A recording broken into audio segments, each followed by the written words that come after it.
At so ayan, hi guys, welcome back sa channel natin. At ito ay pag-usapan nga natin yung sinasabing isa pang posible na matinding makakalaban ng grupo ng Straw Hat Pirates natin dyan sa may Elbaf. Pero bago tayo magsimula ay huwag nyo nga po sanang kalimutang i-follow itong si Facebook page natin, pati na rin si second channel natin. Ayan, sa parto sa may mga trip sa inyo na manga series itong si Hunter natin. So doon ko po yan ginagawa. So yung mga links nito nandyan lang kay comment section sa aking description. So pakicheck na lang at pakifollow na lang guys itong mga accounts natin. So yun lang naman at simulan na nga natin to.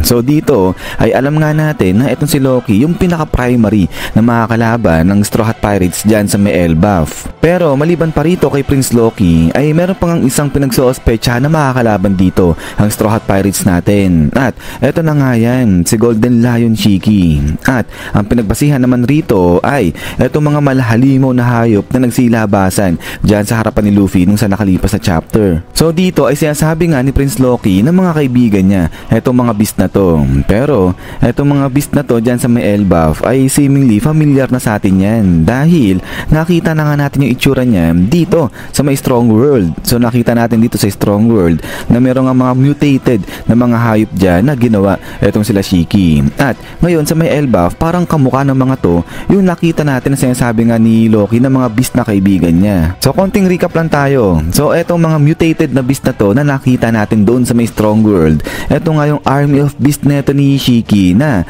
balak niya sanang gamitin para sa pagdodomina sa buong mundo. Pero hindi nga yan natuloy dahil sa grupo ng Straw Hat Pirates natin. At so now, dahil nga sa nagsilabasan na etong mga halimaw dyan o etong mga beast sa Elbaf, kaya sinasabi na baka posible talaga etong si Shiki nagdala siya ng mga mutated na beast niya dyan mismo sa Elbaf para gamitin nga to sa pagpapatuloy sa pagdodomina sa buong mundo. At eto nga, balak din ni Shiki na gamitin pati etong mga halimaw dyan sa Elbaf para isama yan sa army ng beast niya para nga sakupin na o sirain yung buong mundo. So now, etong objective na to ni Shiki ay katulad yan sa objective nito ni Loki na sinasabi niya nga na siya yung sisira sa buong mundo. So dito ay kitang kita na etong si Golden Lion Shiki at saka etong si Prince Loki pares na pares sila ng layunin. So kaya nga, kung babalikan natin itong misteryosong mama na to na nandiyan sa Elbaf at nagsasabi na sige pumunta kayo rito, ay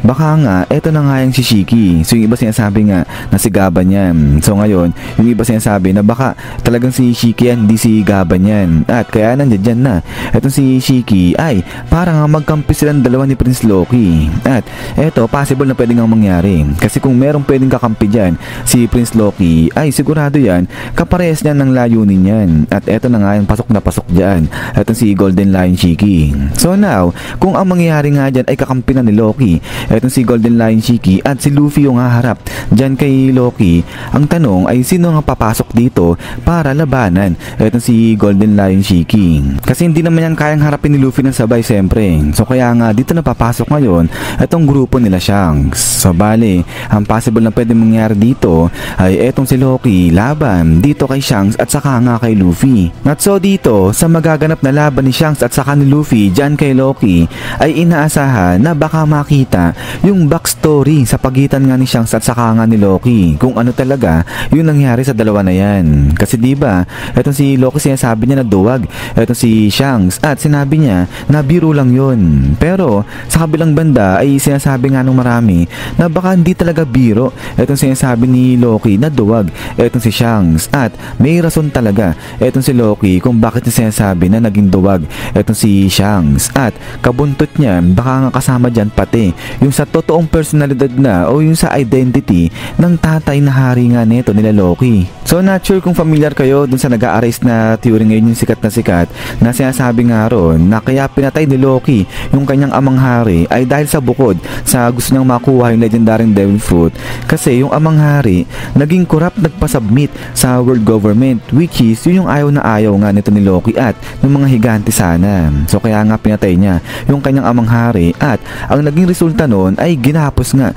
etong si Loki dyan sa puno ng Adam. At yung gumapos dito kay Loki sa punong Adam ay etong si Shanks na nga yan. So tinulungan ni Shanks yung mga higante para ma-capture etong si Loki. At kaya niya naman tinatawag na duwag etong si Shanks ay dahil nga humingi ng tulong itong si Loki dito kay Shanks para tapusin yung kanyang amang hari, pero hindi nga siya tinulungan ni Shanks at ang nangyari ay tinalikuran siya ni Shanks at kinalaban pa siya nito. So kaya ayan sinasabi na baka nga kaya tinatawag ni Loki na duwag etong si Shanks kasi nga hindi siya tinulungan nito at instead kinalaban pa siya. So kaya nga maganda kung magkakaharap ulit etong si Shanks at saka nga etong si Loki. But then ay pagkatapos nga dito kay Loki ay talo naman dito tayo kay Shiki, dahil dito naman ang napipisil na lalaban sa kanya ay etong sila Zoro at kasama niya etong sila Ben Beckman. So kumbaga yung mga captains natin lalabanan nila yung talagang pinaka big boss dyan sa Elbaf, at yung secondary boss ay etong mga vice captain